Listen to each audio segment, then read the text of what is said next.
Madam lordship, ওনারা কিভাবে কি সিল দিয়ে নেবেন, কিভাবে কি মেমো নাম্বার দিয়ে নেবেন, সেটা তো আমাদের হাতের মধ্যে নেই। আমি একটা কমপ্লেন করেছিলাম, সেটা ওনারা রিসিভ করেছেন, আমাকে তার কপি দিয়েছেন, আমি সেই রেসপেক্টে In the municipal level, there's no হাইকোর্টে such complaint. উনি তো সেটাই দেখতে চাইছেন যে এই কপিটা জেনুইন কি নয়। এই কপিটা অ্যাকচুয়াল জেনুইন। উনি এখন নিজের দায় ঝাড়ার জন্য এবং কেসটাকে ডিবেট করার জন্য এই সমস্ত অপ্রাসঙ্গিক বিষয় টেনে এনে জিনিসটাকে আপনার সাথে ওনার কি তুলে স্বার্থ ধরছেন। আছে? উনি তো একজন উকিল বাবু। ওনার না, উনি যাকে রিপ্রেজেন্ট করছেন তারা তো অলরেডি আমাদেরকে থ্রেটনিং দিয়েছে যে এই সমস্ত জিনিসগুলো করবি না, তোদের বাড়িও আমরা ভেঙে দেবো, তোদেরকেও সরিয়ে দেবো।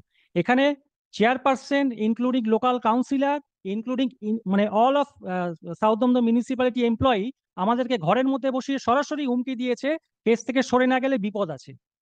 এবং আপনি তো আরো আমাকে এখানে হুমকি দিচ্ছেন, তফাৎ হচ্ছে এটাই। কাকে কে হুমকি আপনি তো দিচ্ছে? আমাকে এখানে, আমি কথা আপনাকে অ্যাসিস্ট করছি, আপনি কথা বলছেন। আপনাকে আমি কোনো হুমকি কথাবার্তা দিইনি, আপনি যাকে আপনি I'm রিপ্রেজেন্ট trying, I'm করতেন trying to এটা assist. আমাকে হুমকি I'm দেওয়া not হয়েছে। trying to assist. I'm আপনি trying. আপনি- আপনার আপনার You don't say too much. Who are you? আপনি My ওনার God, সাথে this কোনো is রকম কথা বলবেন না। আপনার যা বলার আপনি ইয়েস কোর্টকে বলবেন। please, yes madam. ম্যাডাম। ওনার সঙ্গে না, কোনো আমি রকম ওনাকে কিছু কথায় বলিনি, আমি ওনাকে কিছু তর্ক বলিনি। বিতর্ক কিছুতেই আপনি জড়াবেন না। Yes madam lordship. আপনার যা বক্তব্য আপনি কোর্টকে বলবেন, আমি আছি, আপনার কথা শুনবো। Yes madam.